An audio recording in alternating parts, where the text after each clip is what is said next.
বিসমিল্লাহির রহমানির রহিম।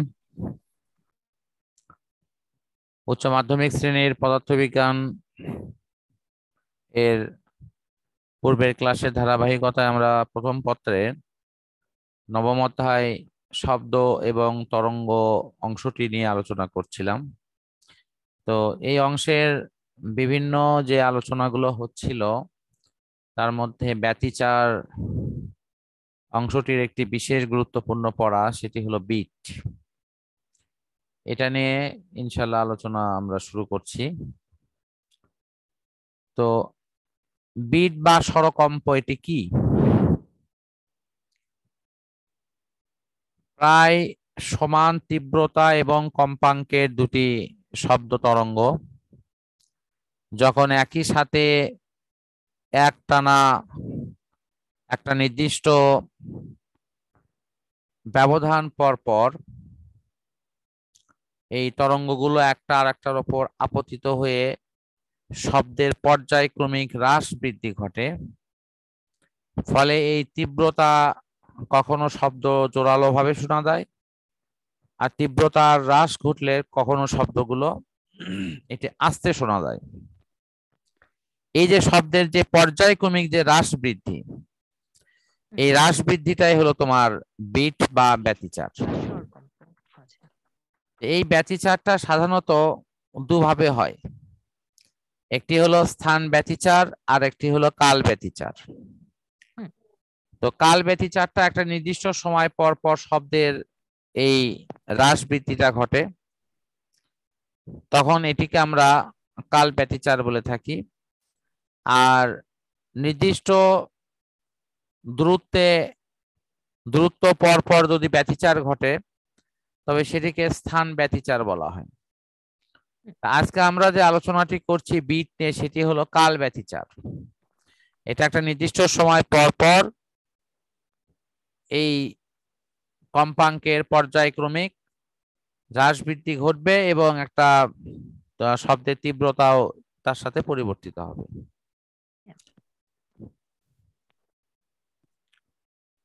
এখন দেখো, এই বিট বা স্বরকম্প এটি তৈরি হওয়ার ক্ষেত্রে কিছু শর্ত দেওয়া হয়েছে। তো শর্তগুলো পর্যায়ক্রমে ইনশাআল্লাহ উপস্থাপন করা হচ্ছে। 1 নম্বরে যে উৎসদয়ের তীব্রতা প্রতি সেকেন্ডে 5 বার হ্রাস বৃদ্ধি হওয়া। এটার অর্থ কি? মানে বিট 5টি সৃষ্টি হওয়ার অর্থ হচ্ছে যে ওই উৎসদয়ের মধ্যে যে কম্পাঙ্ক তার পার্থক্য হবে 5 হার্টজ। 5 হার্টজ কম্পাঙ্কের পার্থক্য থাকবে আর কি। তারপরে উৎসদয় হতে আগত শব্দ কোনো বিন্দুতে বা কানে প্রতি সেকেন্ডে 5 বার হ্রাস বৃদ্ধি হয়। তো পরপর একটি সর্বোচ্চ এবং সর্বনিম্ন তীব্রতার মধ্যে সময়ের ব্যবধান, সেটি নিয়েও কিন্তু আমাদের এখানে একটি মূল আলোচনায় আসবে যে এটি আমরা কিভাবে আসলে নির্ণয় করব। তো এট ফার্স্ট আমাদের আগে দেখতে হবে যে এই যে শব্দের পর্যায়ক্রমিক হ্রাস বৃদ্ধি যে 5 বার ঘটছে, যেটাকে আমরা বিট 5টি উৎপন্ন হওয়া বুঝতেছি, তো সেটির যে সার্বিক যে অর্থ, সেই 4টি অর্থ নিয়ে আমরা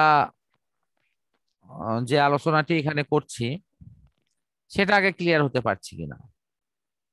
বিট 5টি হওয়ার অর্থ হলো শব্দের তীব্রতা হ্রাস বৃদ্ধি 5টা হবে, উৎসদয়ের কম্পাঙ্কের পার্থক্য 5 হবে এবং প্রতি সেকেন্ডে আগত শব্দগুলো 5 বার হ্রাস বৃদ্ধি ঘটবে। আর সবশেষে হলো সর্বোচ্চ এবং সর্বনিম্ন তীব্রতার মধ্যে সময়ের ব্যবধান। এখানে বিট সংখ্যার দ্বিগুণ করে তার বিপরীত রাশি হবে। যেমন বিট সংখ্যা যদি n হয়, তার দ্বিগুণ হলো টয়েস n, সেটার বিপরীত মানে 1 ভাগ টয়েস n, এত সেকেন্ড হবে। এই হলো বিট নিয়ে কথা। আমরা বিট এরপরে দেখবো বিটের শর্ত কি। তো তুমি এই যে বিটের অপশন থেকে একটু একটু দেখো, কোথাও বুঝতে সমস্যা হলে আমাকে প্রশ্ন করো।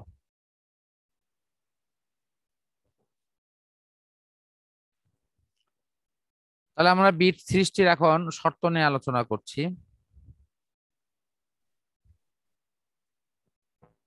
তো বিট কি কি অবস্থান থেকে সৃষ্টি হতে পারে?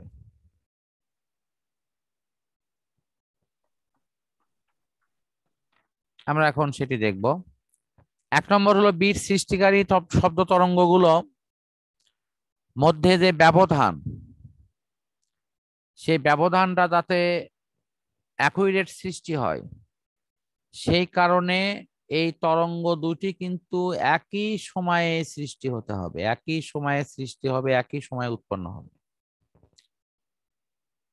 তরঙ্গের যে উৎস থাকবে, সেই উৎসের কম্পাঙ্ক এবং তীব্রতা এটার প্রায় সমান হবে, অথবা সামান্য কিছু ব্যবধান থাকতে পারে।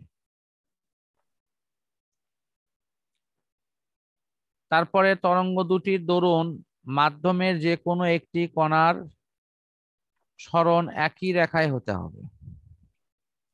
অর্থাৎ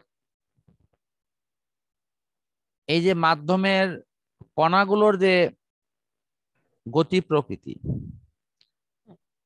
এখন তরঙ্গ সঞ্চালিত হচ্ছে, মাধ্যমের কণাগুলোর মধ্যে পরিবর্তন আসবে, সেটা কণাগুলোর চলার গতির সাথে সম কোণে অথবা সমান্তরালে এটি কিন্তু কম্পন হওয়ার কথা। তো শব্দের ক্ষেত্রে সাধারণত এটি সমান্তরালে হয়। তাহলে সমান্তরালে যদি কম্পন হয়, তাহলে এই কণাগুলোর যে সরণ সেটি কিন্তু একই রেখায় হতে হবে, রেখাটা ভিন্ন হলে কিন্তু এই বিটটা সৃষ্টি হবে না। তো আমাদের এমনিতেই প্রুফ আছে যে যতগুলো বিট বা স্বরকম্প সৃষ্টি হয়, সেক্ষেত্রে তরঙ্গ সৃষ্টিকারী যে উৎসগুলো তাদের কম্পাঙ্কের যে পার্থক্য সেটা কিন্তু সেম আসে তার সাথে সমন্বয় করে। এই তিনটাই হলো তোমার বিট তৈরির শর্ত আর কি। তার মধ্যে আমি যদি বলি এখানে সবচেয়ে গুরুত্বপূর্ণ দুটো অপশন আছে, সেটা একই সময়ে হওয়া লাগবে এবং কম্পাঙ্ক এবং তীব্রতা প্রায় প্রায় সমান হবে বা সেম আসবে। তো দেখো এটা ক্লিয়ার বুঝতে পারছো কিনা? জি স্যার। আচ্ছা, ফাইন।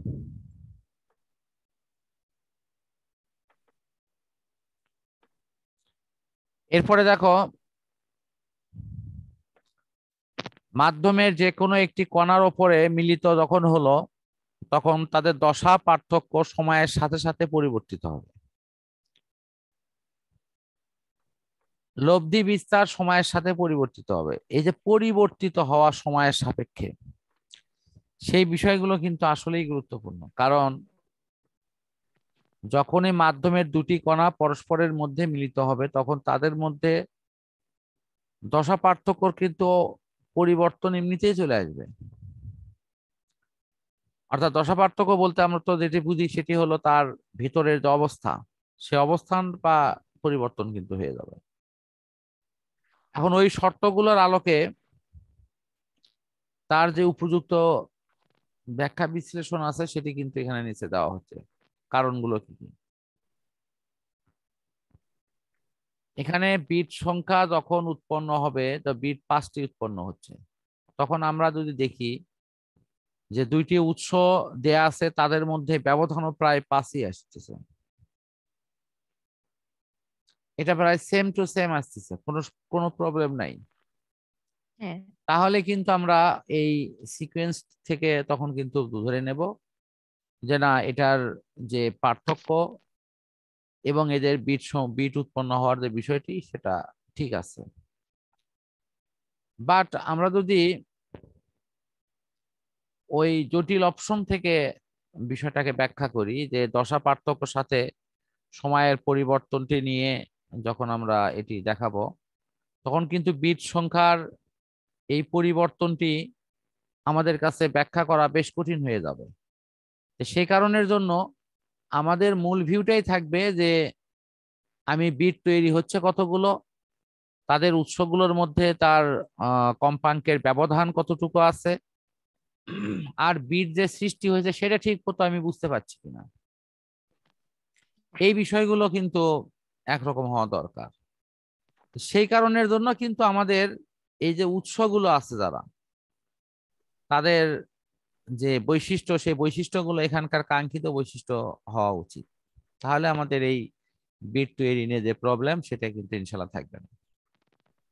এখন এখানে একটা সমস্যা এবং সেটির আলোচনাও দেওয়া আছে, যেটি যে কম্পাঙ্কের পার্থক্য 10 হার্টজ এর বেশি হলে বিট শোনা যাবে না। অর্থাৎ আমি যদি কম্পাঙ্কের পার্থক্য 12-15 এরকম করি, তাহলে কিন্তু বিটটা আমরা যেভাবে শুনতে চাচ্ছি সেটা কিন্তু সম্ভব হবে না। তাহলে বিট শোনার জন্য উৎসের কম্পাঙ্কটা একটা নির্দিষ্ট পর্যায় পর্যন্ত তোমার থাকতে হবে, তার চেয়ে কম বেশি হলেই কিন্তু প্রবলেম তৈরি হবে।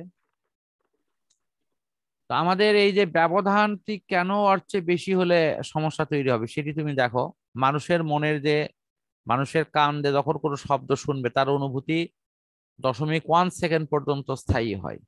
তাহলে একটা শব্দ থেকে অন্য একটা শব্দের পার্থক্য ওই ব্যক্তি তখনই বুঝবে যখন তোমার তখন দশমিক সেটা ওয়ান জিরো পয়েন্ট সেকেন্ডের ওয়ান মধ্যে সেকেন্ড ওই পর শুনতে পারবে। তথ্যগুলো রিভিউ হবে। এখন যখনই বিট সংখ্যা মনে করো যে 15 হলো, তো ব্যবধান 15 হওয়ার অর্থ হচ্ছে তাহলে 1/15 আসতেছে। তা আমার তো শোনার অনুভূতি স্থায়িত্বকাল হলো দশমিক কত, 1 সেকেন্ড। এখানে যখন 0.15 আসবে, তখন কি সেটি মানে মিলবে কি? তখন কি আমি শব্দ শুনতে পাবো? এই যে আমার কথা বুঝতে পারছো তো? আনসার কত আসবে যখন? 0 পয়েন্ট। তুমি যদি 1/10 করো, তখন আসতেছে 0.1। হ্যাঁ, কিন্তু 1/15 করলে কি তখন সংখ্যার মানটা তখন আরো তো আরো কমে কম। যাবে না? এই ব্যবধান, জি স্যার, এই ব্যবধানে শুনতে পারবে না। হ্যাঁ, তখন সে শুনতে পারবে না। এটাই হলো এখানকার মূল ভিউ। ঠিক আছে। জি স্যার। আচ্ছা, তো এই কারণের জন্য মানুষের কর্ণে যেহেতু 0.1 সেকেন্ড পর্যন্ত একটা তথ্যের অনুভূতি থাকে, তো সুতরাং 0.12 না হয়ে যদি 0.15 হয়, তাহলে তো বিষয়টা তার জন্য ভিন্ন রকম হবে। এটাই বিষয়। এই কারণের জন্য আমরা শব্দের বিট শোনার জন্য আমরা যে মানে উৎসগুলো ব্যবহার করব, তার কম্পাঙ্ক যেন কোনোভাবে 10 পার না হয়।